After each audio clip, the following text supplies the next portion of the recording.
lunch on a workday. A chance to take a break and refuel. But often, what comes after can bring you crashing down. I'm talking about this, the dreaded post-lunch slump. I'll feel very sleepy after lunch in most cases. Yeah, most cases. Yeah, just tired. Not tired, just lazy lah. Take a nap. Sometimes I feel like sleeping on my desk. Yeah, very lethargic. I don't know about you, but I've definitely experienced it, especially after having a heavy lunch. It makes me feel really sluggish. So, in this episode, I'm going to find out how what we eat can affect our work and uncover some of the best lunches to boost our productivity. Postprandial somnolence. That's the scientific term for the post-lunch slump. And it doesn't just afflict us. This phenomenon is observed in animals too.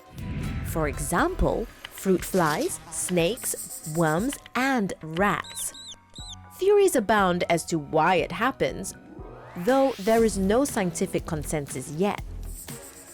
One theory is that animals, including humans, have built-in vigilance signals that keep them alert while they're hungry and looking for food. Once they've eaten a lot, these signals shut off and they feel tired. Another theory says the blood flow to our small intestine increases when we are digesting food.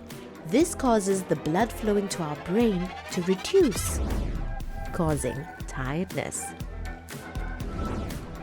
In yet another theory, sleep changes the way we absorb certain nutrients and helps in the digestion of food. So, in order to better take in these nutrients, our bodies go into sleep mode. How much of an impact does this slump have on our afternoon productivity? Well, I'm going to conduct an experiment to find out. Meet Kelvin Wee. He's from Neuro, a startup that helps people deal with brain health challenges like stress, anxiety, and ADHD. He's going to help me interpret the brain activity of some volunteers after their lunches. So the SenseBand is actually a portable EEG device, okay, which means it actually can track and record your brain signals. You'll play two games, right? The games will be Dot Connect and Multitask Master. Dot Connect trains our memory and attention span, while Multitask Master helps to train flexibility, which means multitasking as well as attention. The participants' results in these games will give us a baseline reading, so we know where they stand before they eat lunch. And now it's lunchtime. Our volunteers have drawn lots for their lunches. This is Sakti. He thinks he's lucky because he's drawn a fast food lunch with bubble tea. May, on the other hand, has drawn a lunch that most people consider healthy and balanced: soup with meat and vegetables and brown rice. And to find out the effects of not eating lunch at all, we have Ian, who's not too pleased with his plain water. We wait 1 hour after the meal so the food can digest. Then we measure their brain activity again. Okay, ready everyone?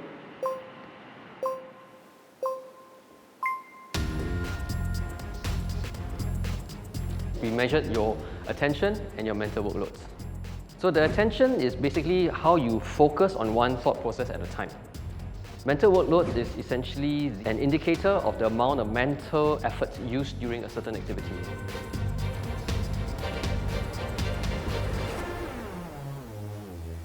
So Kelvin, what did the experiment show? Before and after lunch, there were interesting results that came out of this. Ian, who had fresh water only, and you can see his results were relatively consistent before and after lunch, whether it's attention or mental workloads. For May, who had her balanced meal, the levels of attention that she had before and after lunch stayed relatively similar as well. But we saw that her mental workload levels actually went up a little bit.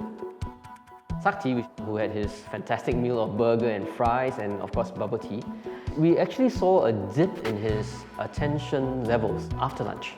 Mental was a little bit higher, trying to overcompensate. So if our attention levels drop, like in Sakti's case, right, how does that affect us, especially at the workplace? You can get distracted when you're performing tasks that you normally don't get distracted. Certain tasks that you normally do routinely, easily, could take a longer time as well. Ian skipped lunch in our experiment and seemed fine. But if it had gone on longer, his focus could still have suffered. Because generally, it is not advisable to skip meals. Studies have shown that blood sugar levels could plummet. This leads to lethargy as your body cannot get energy. In other words, a post-lunch slump, even without the lunch. Now we know that different types of food can affect our chances of getting a post-lunch slump. I want to get a better sense of what we are eating. I contacted GrabFood and Foodpanda.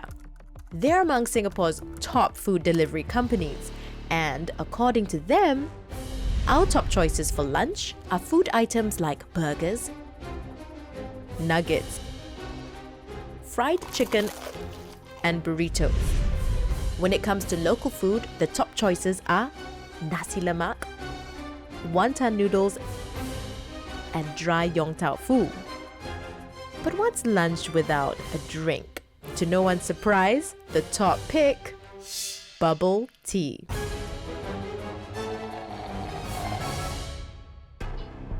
We've seen how burger, fries, and bubble tea affect Sakti's work performance.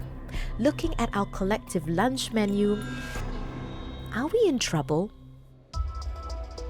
I've arranged to meet Dr. Liu Mei Hui, whose current research deals with glucose spikes from carbohydrate-rich Asian meals. Our meals are generally high in carbohydrates such as noodles, rice, and bread. These simple carbohydrates, especially white rice and sugar, generally will give us a sugar spike. When our blood has high amounts of glucose suddenly and then it goes up and it drastically goes down again. This happens when our body produces insulin that tells our cells to absorb all this glucose.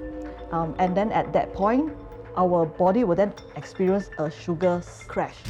This sugar crash is related to how we feel when we feel tired after lunch. So I found out that Singaporeans love to eat fast food for lunch. Fast food is also high in sugar, salt, and sodium, and so on.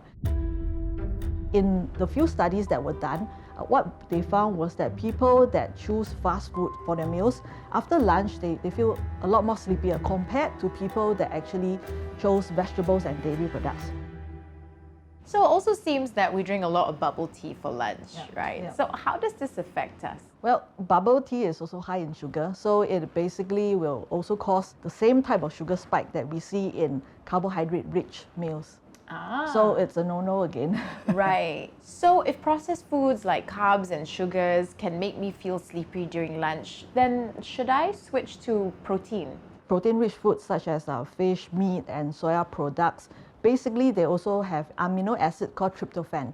It is something that's converted into serotonin in our body, and serotonin basically relaxes us. Studies have linked serotonin to fatigue because of its well-known effects on sleep, lethargy, drowsiness, and loss of motivation. So, eating a high-protein lunch could make us sleepy. What food should I avoid eating, or is the very act of eating causing a post-lunch slump? If you want to have a meal that doesn't let you feel sleepy, you have to balance it. The Health Promotion Board recommends that a quarter of your meal be carbs, a quarter protein, and half fruit and vegetables. The fiber within these vegetables will help to slow down this rise in glucose in the body. Yeah, that will eventually contribute to less feeling of sleepiness and improve your alertness. Now I know what we really want to do to avoid the post-lunch slump is to reduce the sugar spike by choosing a good mixture of different food types. So, I know how to combat the slump. But is there anything I can do about lunch if I have a big meeting after? So would you recommend then exercising before or after lunch?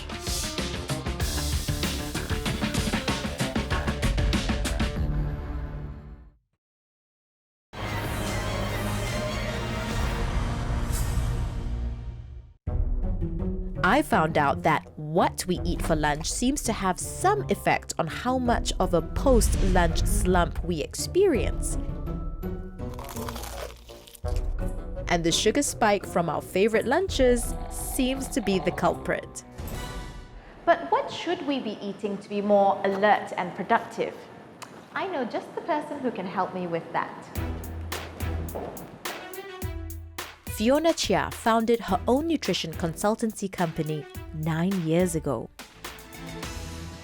So Fiona, I know what foods to avoid if I don't want a post-lunch slump, but what can I eat to increase my productivity at work? To increase productivity, it's good to include complex carbohydrates into our diet, such as barley, oats, brown rice. They do contain high amounts of fiber, which help release energy gradually rather than spiking our sugar level really fast.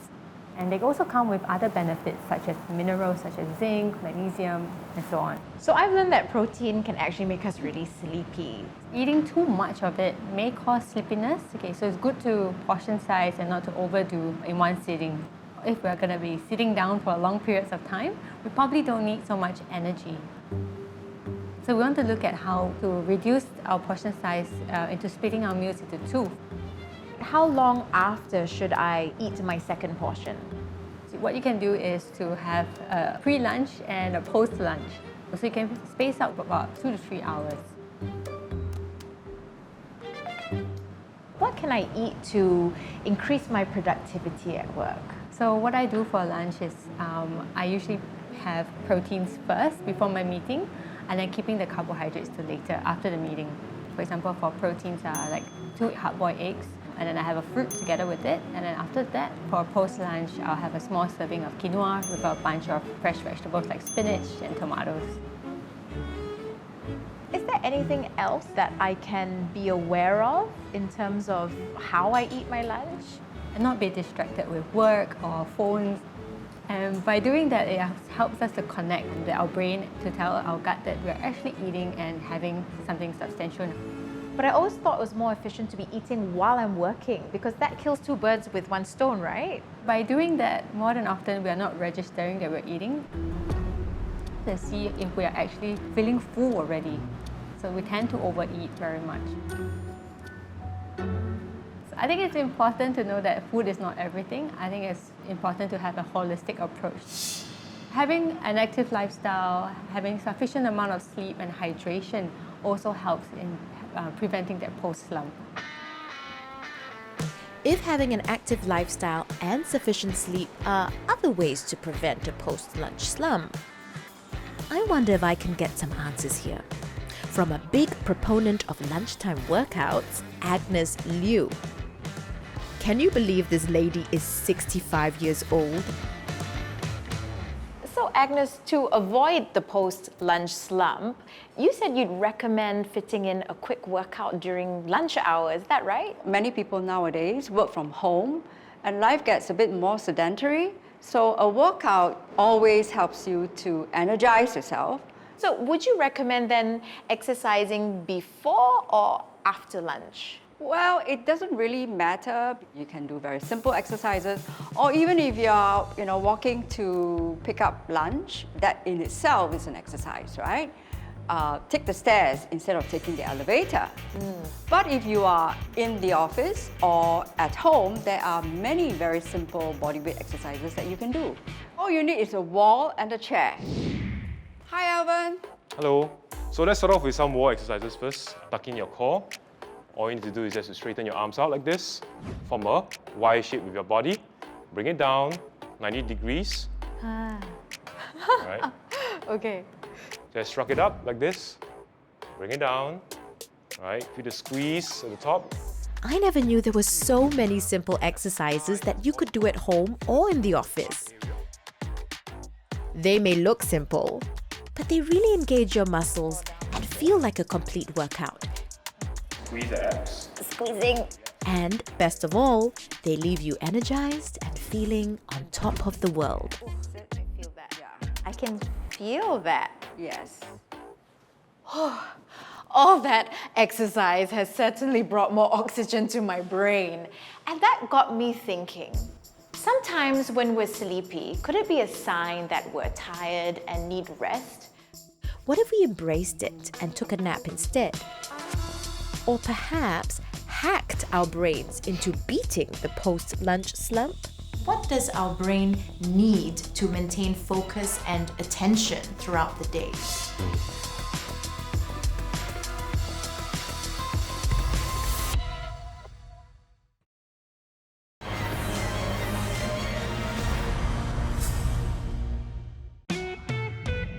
I'm investigating the dreaded post-lunch slump. I wonder what would happen if I embraced it instead of fighting it. Could sleeping on the job actually be good for me? I'm visiting Dr. Richard Swinburne. As a nutrition and sleep expert, he's been helping our athletes perform at their best by getting them to sleep more. So, Dr. Swinburne, should I be taking a nap during lunchtime to beat the post-lunch slump? The short answer would be yes. The evidence in the literature would suggest that you will have better alertness, more concentration, and a faster working brain and higher performance cognitively through the afternoon if you do nap at lunchtime. Having a nap, it really recharges your brain and allows you to keep performing. Should it be before lunch or after lunch? The ideal timing is around 8 hours after you wake up. How long should these naps be? The aeronautical industry and NASA did a lot of research around the napping space, and they found around 26 minutes improved astronaut alertness and concentration by 100% and mental performance by 34%. So it doesn't need to be a long nap. And even if you don't fall asleep, actually just sitting upright or lying down a little bit and closing your eyes, it's a wonderful way to decompress. Anything over about 30 minutes might be too long. So after about 30 minutes, we drop into deep sleep. And that's when you wake up and you feel really groggy. We call it sleep inertia, or sleep disorientation. And the one golden rule is that if you have insomnia or trouble winding down or going to sleep at night, it's better not to nap actually.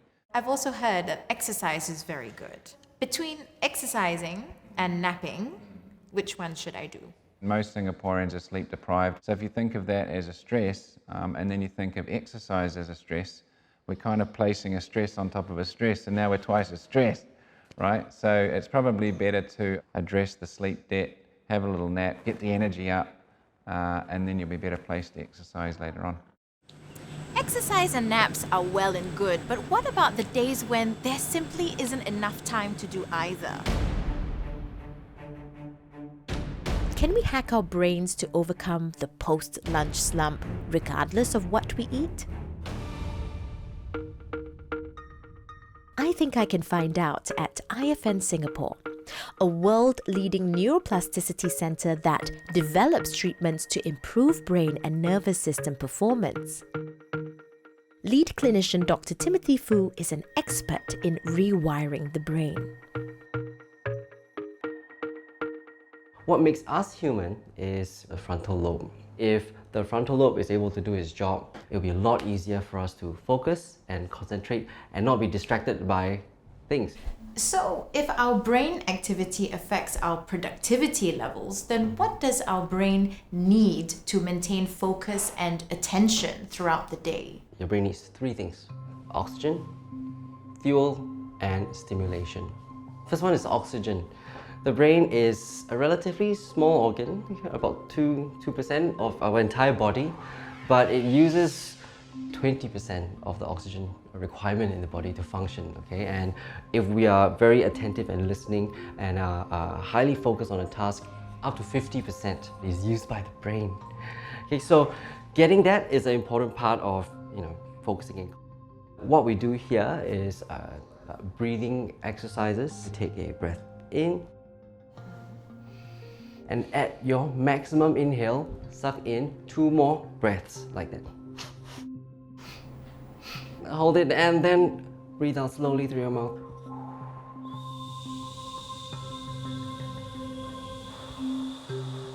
Take your time with that.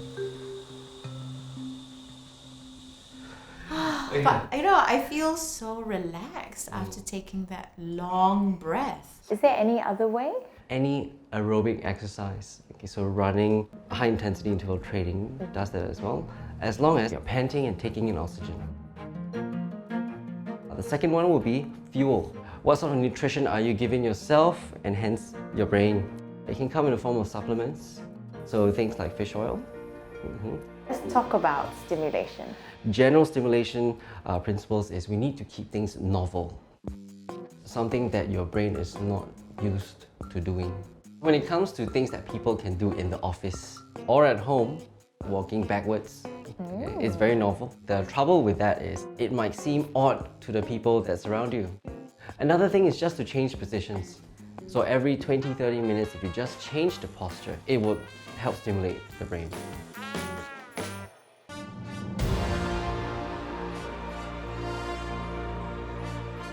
So, can what we eat for lunch affect our productivity at work? You bet it can. But while the post-lunch slump may be a natural part of our body's reactions, I'm glad that I've learned some ways to mitigate it. Whether it's by choosing what and how we eat more carefully, training and stimulating our brain, exercising, or power napping, I now know that my afternoon productivity does not need to suffer any longer. Now, if you'll excuse me, it's time for me to recharge.